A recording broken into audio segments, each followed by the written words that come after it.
जय हिंद साथियों, कैसे हैं आप सभी। आशा करते हैं आप सब बहुत अच्छे होंगे। आज बात करते हैं बिहार पुलिस का जो एनसीएल ईडब्ल्यूएस का मामला है उसको लेकर के। देखिए, अगर आप खबरों से तो परिचित होंगे ही, क्योंकि पहला जो स्क्रूटनी लिस्ट आया था जिसमें 1749 और सेकेंड स्क्रूटनी लिस्ट आया जिसमें 621 का आया है नाम। तो उसमें जो है ईडब्ल्यूएस वाला और एनसीएल वाला का भी नाम आया है कुछ। लेकिन जो करेंट का एनसीएल ईडब्ल्यूएस दिया होगा, जैसे 25 अप्रैल क्रूशियल डेट होता है किसी भी आयोग का, जैसे एसएससी जीडी है, आप जाकर के देखिए तो साफ साफ लिखा रहता है कि क्रूशियल डेट का पहले, यानी का जो फॉर्म का लास्ट डेट होता है उससे पहले पहले का बना हुआ होना चाहिए। इसमें भी यही है, बिहार पुलिस के नोटिफिकेशन में भी देखिएगा आप लिखा होगा। और 21,000 वाला में आंदोलन के वजह से दोनों लिया गया था, उसमें साफ साफ बोला गया था आयोग के द्वारा कि इस बार मान्य होगा। लेकिन 19,838 के बारे में ऐसा कोई जानकारी नहीं है कि नया वाला लेगा। हुआ क्या है इस बीच में, जैसे हम भी अपना अनुमान ये कह रहे हैं कि ले लेगा, लेकिन नहीं लेगा। क्यों नहीं लेगा, उसका कारण ये है कि 21,000 वाला में बोला गया था कि लेंगे, इस वजह से लिया था। लेकिन 19,838 में अभी तक नहीं बोला गया है। अगर मान लीजिए कि उसमें क्या हुआ, हंगामा हुआ था, बहुत सारे अभ्यर्थी था, तो सबका मांग था कि इस बार जो है नया वाला एनसीएल ईडब्ल्यूएस लिया जाए, क्योंकि उससे पहले वैकेंसी बैक टू बैक नहीं था। तो आयोग ने प्रेस कॉन्फ्रेंस या नोटिस जारी करके उस बार बोला कि लेंगे। लेकिन 19,838 में जब आपको एक साल पहले बोला गया, इतना बड़ा मामला हुआ, तो आपको ध्यान रखना चाहिए कि हम डॉक्यूमेंट बनवाते हैं। क्योंकि देखिए, कोई भी फॉर्म में अगर आता है तो 1 महीना का टाइम है, फिर सीएसबीसी ने 15 दिन बढ़ाया भी था, यानी आपको 45 दिन दिया गया है। 45 दिन में आप कोई भी डॉक्यूमेंट बनवा ही सकते हैं। हकीकत ये भी देखिए, आप खुद सोचिए, मान लीजिए आप 1,000, 1,500 या 2,000 बच्चे ऐसे हैं जिसके पास नया एनसीएल ईडब्ल्यूएस नहीं है, तो आपको लग रहा है कि मेरा मतलब ले लिया जाना चाहिए। तो आप खुद बताइए कि मान लीजिए 40,000 या 45,000, जो भी मानिए, 46,000 के समथिंग में गेट पास आया है। अगर 46,000 में से 2,000 नया वाला कह रहा है ले ले, तो क्या 45,000 बच्चे गलत है? जो 45,000 बनवाया है नोटिफिकेशन के अकॉर्डिंग, फिर तो अगर हर बार ले लिया जाएगा नया, तो नोटिफिकेशन का तो कोई वैल्यू नहीं रहेगा। लेकिन सोचने वाली बात है, हकीकत ये भी है। अगर आप हर किसी को लगता है, जैसे हम एग्जाम देने जाएंगे तो हमको लगेगा आज मेरा शिफ्ट में जो है क्वेश्चन बहुत हार्ड आया है, लेकिन दूसरा का शिफ्ट में हल्का आया था, तो आपको लग रहा होगा कि नहीं, ये लोग जो है गलत बोल रहा है, जिसके पास एनसीएल ईडब्ल्यूएस पहले का है वो गलत बोल रहा है। तो भाई वो गलत नहीं बोल रहा है, सही बोल रहा है कि अगर आप 10 ही आदमी क्यों नहीं है, अगर 10 गलत आ गया तो फिर गलत बात है, क्योंकि नोटिफिकेशन के अकॉर्डिंग आपको बनवाना चाहिए। पहला बात। एक चीज़ और बताइए, अगर मेरे पास फॉर्म, जैसे सीएसबीसी ने जिस समय में फॉर्म गिरा है तो 12th पास का ये लिया जाना चाहिए।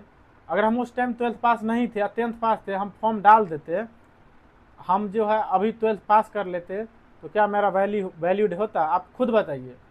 एक ये चीज़।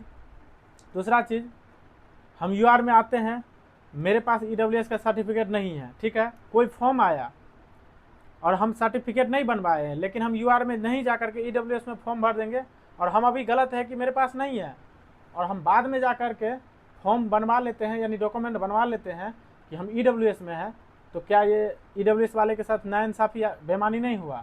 आप खुद सोचिए, जो आप नया वाला है आप खुद सोचिए, जो ईडब्ल्यूएस के साथ हम बेईमानी नहीं किए कि मेरे पास नहीं था फिर भी हम बनवा लिए।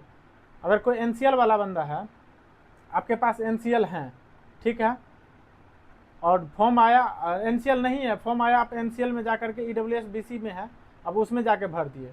भाई आप जनरल से भर सकते थे, यूआर से भर सकते थे, यूआर से रिजल्ट होता आपका।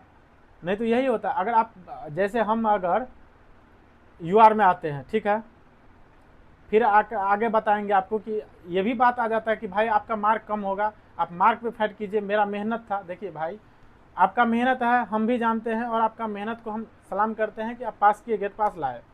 लेकिन ठीक है, हम जो है अभी 12th पास नहीं किए हैं, कोई बच्चा 10th में है और बहुत मेहनती है 12th का, वो जो है बिहार पुलिस में फॉर्म डाल देगा, और 2 साल 1 साल बाद तक कहेगा हम 10th पास कर गया और 1 साल से हम मेहनत किए, तो मेरा मेहनत का फल मिलना चाहिए। तो भाई ऐसा नहीं होता है। आप नोटिफिकेशन के अकॉर्डिंग बहुत कुछ ऐसा होता है कि उसमें नोटिफिकेशन के अकॉर्डिंग नहीं रहिएगा, ये आप भी जानते हैं कि ये जो है दिक्कत है। अगर मान लीजिए हम यूआर में आते हैं और हम एससी में डाल करके फॉर्म भर दिए, मेरा बात समझिएगा कि हम यूआर में आते हैं और एससी कैटेगरी में डाल करके हम फॉर्म भर दिए, हम सिलेक्शन हो गए यहाँ पे रिजल्ट में, तो हम क्या कहेंगे कि मेरा जो है एससी का कट ऑफ गया 40, हम नंबर लाए 72 और हम क्या कर रहे हैं एससी में फॉर्म डाल रखे हैं, तो हम क्या कहेंगे हम 72 नंबर लाए हैं तो हम यूआर में यानी 70 यूआर का कट ऑफ गया, अब 72 मेरा नंबर है तो आप यूआर में हमको डाल दीजिए। ऐसा नहीं होता है। अगर सो होता तो सब एससी में फॉर्म भर के निकाल लेता, कहता मेरा यूआर में जितना नंबर आ रहा है उतना मेरा भी मार्क है। तो भाई ऐसा नहीं होता है। आप खुद सोचिए, आप कैटेगरी में डाल करके तो रिजल्ट ले लिए, यहाँ पे क्या कर आपका जो है रिजल्ट में नाम आ गया, तो क्या यूआर का आदमी का एससी में सिलेक्ट कर सकता है? सर्टिफिकेट यानी कि वो नहीं देगा सर्टिफिकेट तो, या डॉक्यूमेंट नहीं देगा तो ऐसा नहीं होगा। और आपको लगता है कि 2000 बच्चा के लिए आयोग 45,000 बच्चा के साथ नाइंसाफ़ी करेगा? नहीं कर सकता है। और रहा बात इस चीज़ का कि अभी ले रहा है, तो देखिए ले रहा है वो चीज़ अलग है। अगर आप आयोग के पास गए थे तो क्या गर्दनी बाग में जो चीज़ आपके पास था नहीं लिया था? सो बोलिए, लिया था। दूसरा चीज़, जिसके पास ओरिजिनल डॉक्यूमेंट नहीं था गर्दनी बाग में, प्रोविजनल भी लिया था। ऐसा तो नहीं बोला कि आपके पास ओरिजिनल डॉक्यूमेंट नहीं है तो आप चले जाइए, लिया सबका। आयोग फैसला करता है, और आयोग देखिए आयोग गलत फैसला नहीं कर सकता है, क्योंकि आप 2000 या 5000 बच्चा के चक्कर में जो ये 50,000 बच्चा है उसके साथ नाइंसाफ़ी नहीं कर सकता है। ये चीज़ हकीकत है, क्योंकि एग्जाम्पल आप देख ही लिए। नहीं तो ये भी हो सकता है जैसे एससी का कट ऑफ कम जाता है तो हम यूआर में आते हैं, लेकिन हम एससी का फॉर्म भर देंगे, यूआर से ज़्यादा नंबर ले आएंगे तो हम मेरा सेलेक्ट होना चाहिए, तो ऐसा नहीं होता है। रहा बात इससे कट ऑफ में, ठीक है, कट ऑफ का इसमें प्रभाव क्या पड़ेगा नहीं पड़ेगा ये तो देखने वाली बात होगा कि कितना निकल रहा है। हाँ, निकलने पे कट ऑफ पे ज़रूर प्रभाव पड़ता है, क्यों नहीं पड़ेगा? अगर 1000 आदमी सिलेक्शन होने वाला है, अगर उसका मार्क ज़्यादा है, अगर वो निकल गया तो उसके स्थान पे दूसरा बच्चा आ सकता है। तो ये ज़रूरी है कि एक खराब नहीं आए, भले जो मतलब खराब बच्चा नहीं आए, क्योंकि एक खराब आने की वजह से अगर एक जेन्युइन बच्चा निकलता है तो ये गलत बात है। अगर अभी या किसी भी एग्ज़ाम में आपको 45 दिन का समय मिलता है तो आपको डॉक्यूमेंट बनवाना चाहिए, नहीं कि आप दूसरा पे क्लेम कीजिए। भाई ऐसा है, आप ऐसा नहीं, मुझे नहीं बोलिएगा कि आपको जो है इससे दिक्कत है, हमको इससे कोई दिक्कत नहीं। आप खुद एक बार सोचिए, अगर आप ही रहते मेरे जगह पे तो आप क्या बोलते कि नहीं गलत होना चाहिए? गलत नहीं होना चाहिए भाई, किसी के साथ गलत नहीं होना चाहिए, जो जेन्युइन बात है वही होना चाहिए। और किसी भी सही लड़का का या सही कैंडिडेट का निकलना, हजारों अभ्यर्थी का चयन होना गलत का सरासर गलत है। इसीलिए जो है जो भी हो रहा है नोटिफिकेशन के अकॉर्डिंग होना चाहिए। दूसरा चीज़, कट ऑफ पे इससे ये प्रभाव पड़ेगा कि अगर 100, 2000 या 1000 भी निकलता है तो आपको पता है कि कट ऑफ कम जाने ही वाला है। दूसरा चीज़ है, रिजल्ट जो है इसी माह के अंतर्गत आपको देखने को मिलेगा। हम शुरुआत से आपको बोल रहे हैं कि मई लास्ट या जून फर्स्ट वीक में आने वाला है। तो 14-15 तो हो गया, ख़त्म हो जाएगा ये स्क्रूटनी सेकेंड लिस्ट का। फिर थर्ड स्क्रूटनी आएगा जिसमें एफआईआर या गलत तरीका का डॉक्यूमेंट जो दिया होगा नहीं गया होगा उसका भी स्क्रूटनी लिस्ट दे देगा। फिर 15 तक, फिर 5 दिन का अंतर्गत ये हो जाएगा। फिर 10 दिन बहुत है, क्योंकि आप देखिएगा अंतिम सप्ताह तक रिजल्ट आराम से दे देगा। पीओपी से इसका उतना कोई दिक्कत होने वाला नहीं है, क्योंकि पीओपी हर कहीं कहीं हो रहा है, कहीं 18 में है, कहीं क्या कर रहा है डेट दिया गया है, कहीं 18 तारीख में भी है। तो ऐसा नहीं है कि अपना लोग का रिजल्ट देगा और जस्ट ज्वाइन हो जाएगा। भाई 10 दिन 20 दिन ले लेता है, तो तब तक पीओपी होता रहेगा अपना, ठीक है।